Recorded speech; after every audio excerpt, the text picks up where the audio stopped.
Bienvenidos a la tercera entrega, la historia del más antiguo de los conflictos. Yo quiero ir lento pero seguro en esta presentación de Cantaclaro. La historia del conflicto más antiguo, y quiero repetir a manera de pedagogía, Dios es. Hay muchas narrativas. La narrativa de Dios que se llama la Biblia o la Torá es la narrativa verdadera, porque Dios se revela en esa narración. Pero hay tantas narrativas de la historia como personas hay en el mundo actualmente. Cada uno tiene su propia narración. Por ejemplo, a manera de ilustración solamente, sobre el diluvio universal existe narrativas más de 200. Los hindúes, los extraterrestres, los chibchas, los incas, los aztecas. Hay cantidad de narrativas en las historias y en las tradiciones de los pueblos que hablan de un diluvio universal. En Wikipedia aparecen 200, más de 200. Yo decidí, y le recomiendo a usted, conocer la narrativa bíblica del diluvio, que se encuentra en la vida de Noé, el diluvio universal, el arca de Noé. Flotaron con animales y bajaron y volvieron a repoblar la tierra. El diluvio universal. Científicamente no hay una explicación más clara del petróleo que hay en el subsuelo de los países que no sea como resultado de un diluvio universal donde mucha materia orgánica se descompuso y es el oro negro que es el petróleo. Entonces, las evidencias muestran que hubo un gran diluvio. En los extractos de la tierra ven una capa de lodo petrificada que se supone hubo un diluvio universal y se data exactamente en la época en que la Biblia dice que sucedió. El arco iris, que hoy en día lo explica la ciencia, que cuando quedan gotas de agua suspendidas en la atmósfera después de un aguacero y un rayo de luz le golpea a 23 grados de inclinación, descompone la luz blanca del sol en el espectro del arco iris, pero eso está narrado en la Biblia como una señal de un pacto que no iba a volver a haber un diluvio universal. La evidencia de que fue universal es que en ese tiempo la tierra no estaba dividida en continentes. Pangea era un solo bloque de tierra que después del diluvio se dividió. El origen del idioma tiene cantidad de interpretaciones materialistas y científicas, pero hay una en la Biblia que es la confusión de las lenguas en Babel y se detecta un origen común en todos los lenguajes. Bueno, miren mis hermanos y queridos cantaclaristas, en la Facultad de Filología de la Universidad en Francia había una materia que se llamaba el origen del lenguaje y que hoy en día no se da porque tiene muchas más preguntas que la teoría de la evolución. ¿Por qué hablamos? ¿Por qué podemos expresar nuestras ideas en palabras? Nuestros pensamientos en palabras. Eso es la impronta de Dios en el hombre, que es su creación máxima. Entonces, lo que estamos tratando en Cantaclaro es de despertar inquietudes. No tendremos todas las respuestas, pero sí queremos encontrar, por lo menos en la revelación bíblica y en los datos de la historia, la geografía y la ciencia, que ya es hora de salir de tanta oscuridad y empezar a buscar la luz que revela las grandes verdades. Cantaclaro. Estuvimos hablando de la introducción y del conflicto más antiguo de la humanidad, que es el conflicto árabe-israelí, y su origen con dos hermanos medios, hijos del mismo padre en distinta madre. El mayor, Ismael, papá, Abraham, madre, egipcia. Y de allí salen los ismaelitas o árabes. Luego, 13 años después, nace el hijo legítimo, pero no en la esclava egipcia, sino en Sara, hebrea también como Abraham, y nace Isaac, contra toda lógica, porque Sara tenía 90 años y Abraham tenía 100. Ya había pasado el tiempo de fertilidad de Sara, y no solamente eso, había cesado la costumbre de la mujer. Entonces, en forma milagrosa, tan es así que la Biblia es tan lógica, la narrativa bíblica es tan preciosa, que le pusieron de nombre a ese niño nacido de una mujer nonagenaria, Isaac. ¿Y sabe qué quiere decir Isaac? Risa. Risa.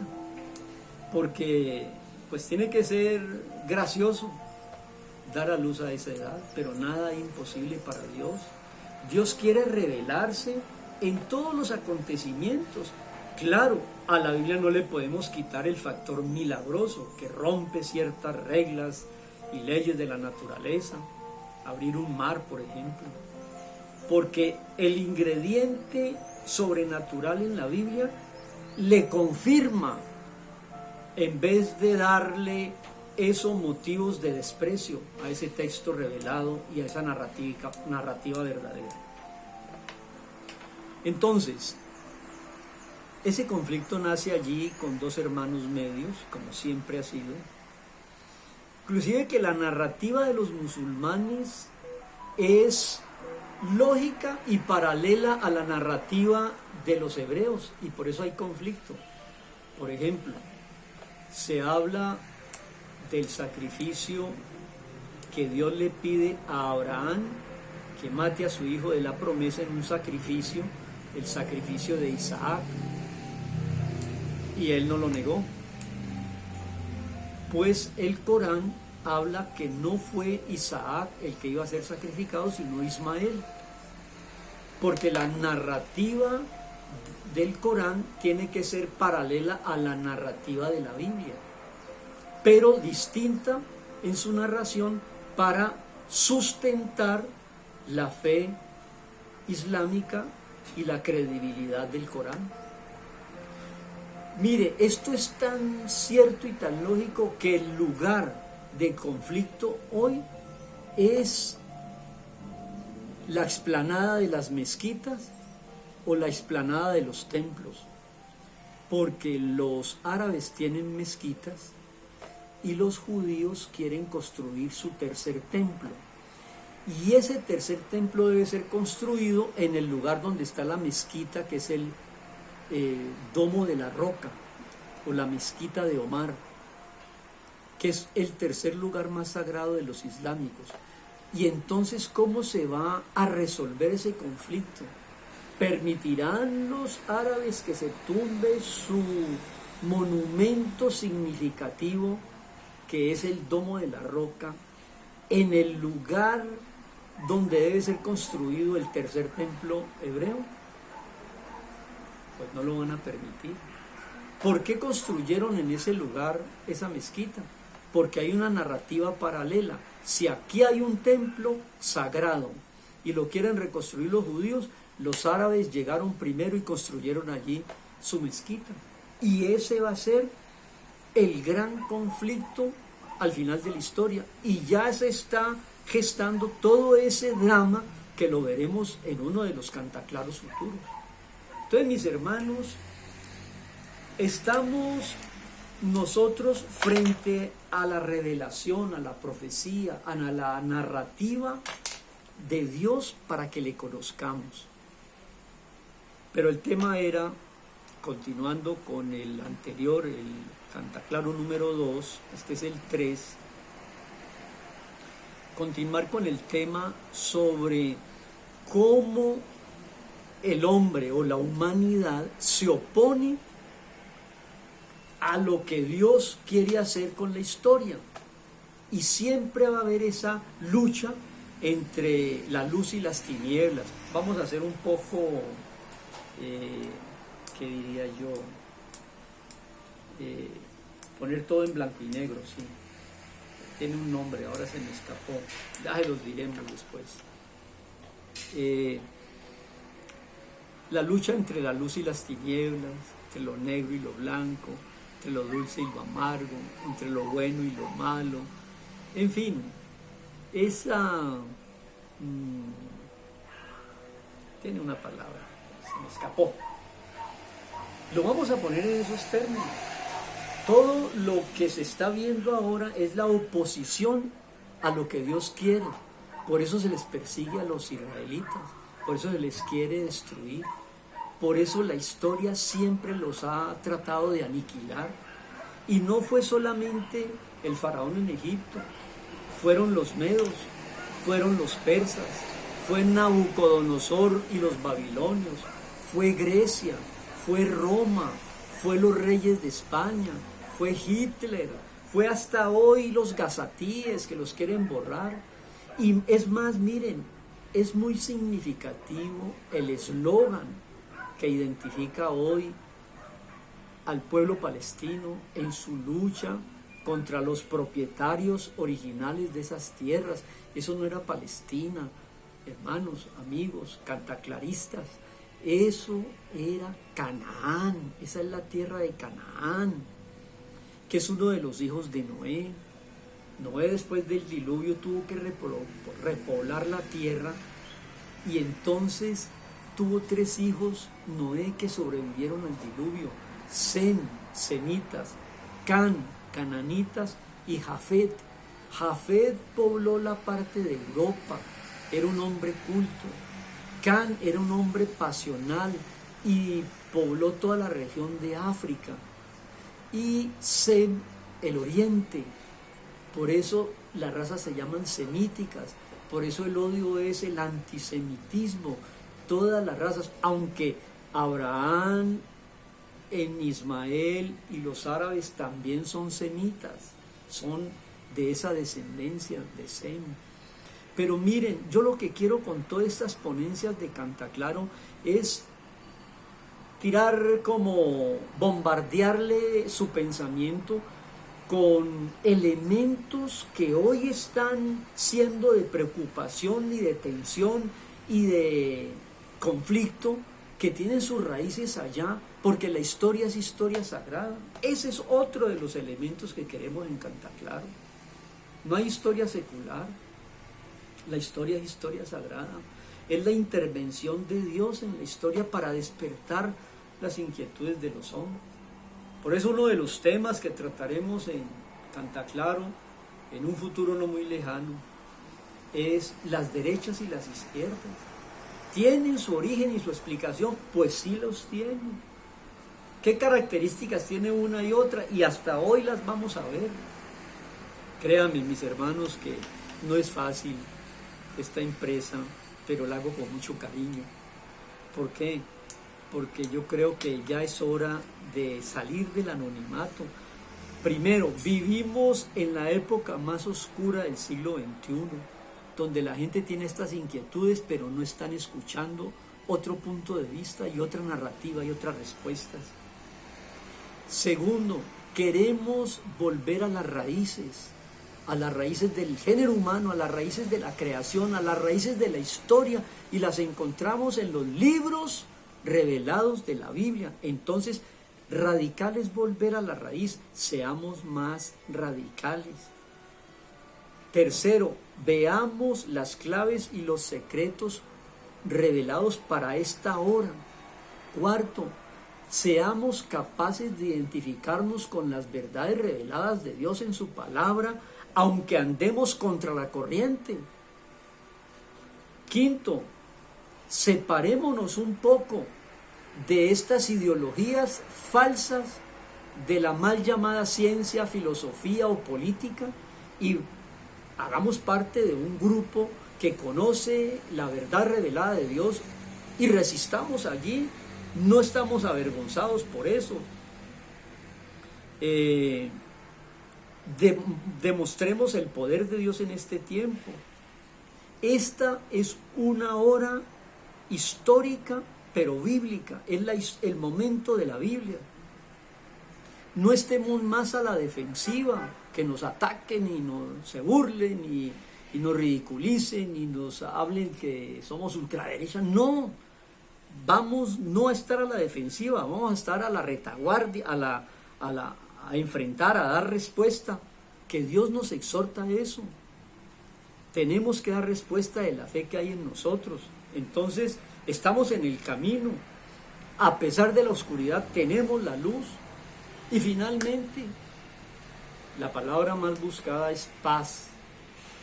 Pero hay una paz que da la política y una paz que da la Biblia. La paz política es con X, Pax, que es la paz de, voy a decirlo, aunque me aventure a dar un salto cuántico casi que a la respuesta final de Cantaclaro, hay una Pax que es el control absoluto. Y a eso es lo que el mundo quiere y está dando ya sus primeros pasos con esto que se llama globalización y globalismo, que son dos cosas diferentes. Todo esto lo veremos en Cantaclaro. Hoy he grabado 2 de más o menos 20 minutos para no cansar con todas estas conceptos o datos o postulados o corolarios que se están entregando, para que empecemos a despertar en usted, mi querido visitante de Cantaclaro, un cierto tipo de honradez intelectual y orgullo espiritual de que no estamos equivocados, que tenemos la respuesta y sabemos para dónde va todo esto, ¿sí? Ese es el propósito de Cantaclaro. Entonces, buscamos la paz de Dios y no buscamos la Pax con X romana. Y hay 2 grandes grupos, de una vez como para echarle todas las bombas de un solo tiro.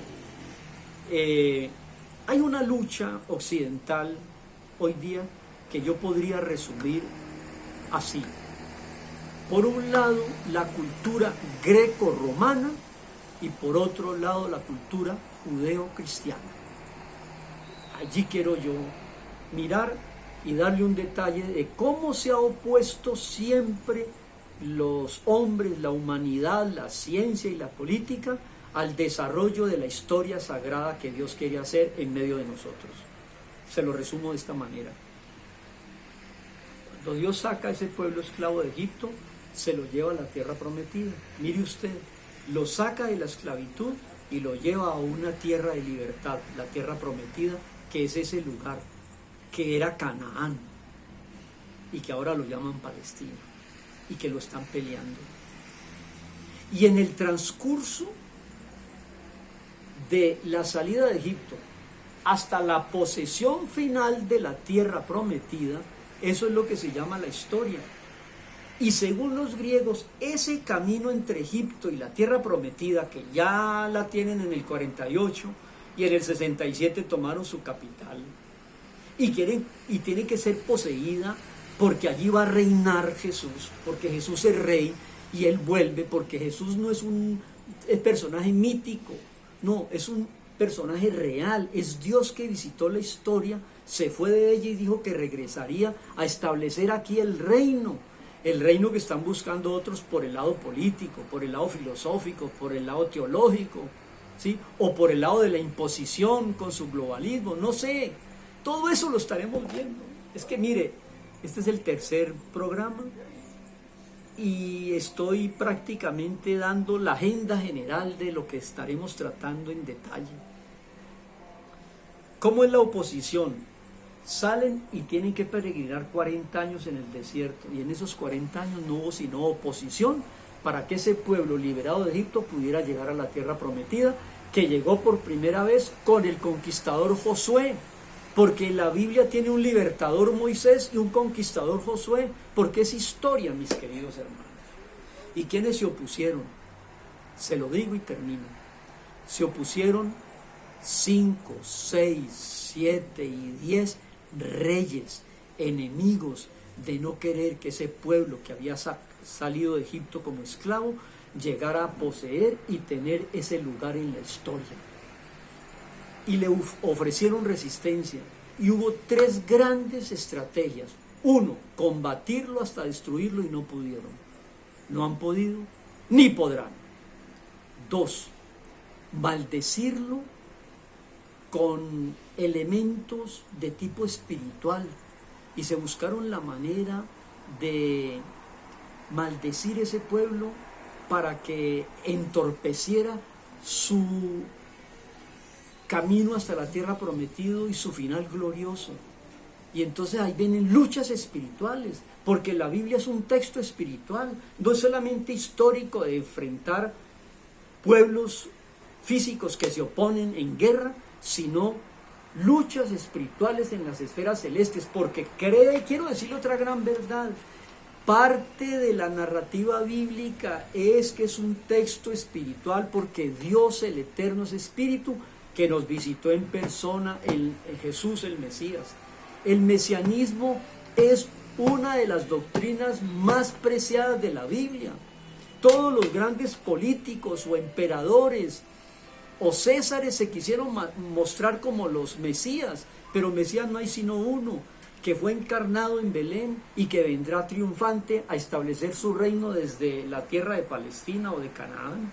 Miren, esa es la historia.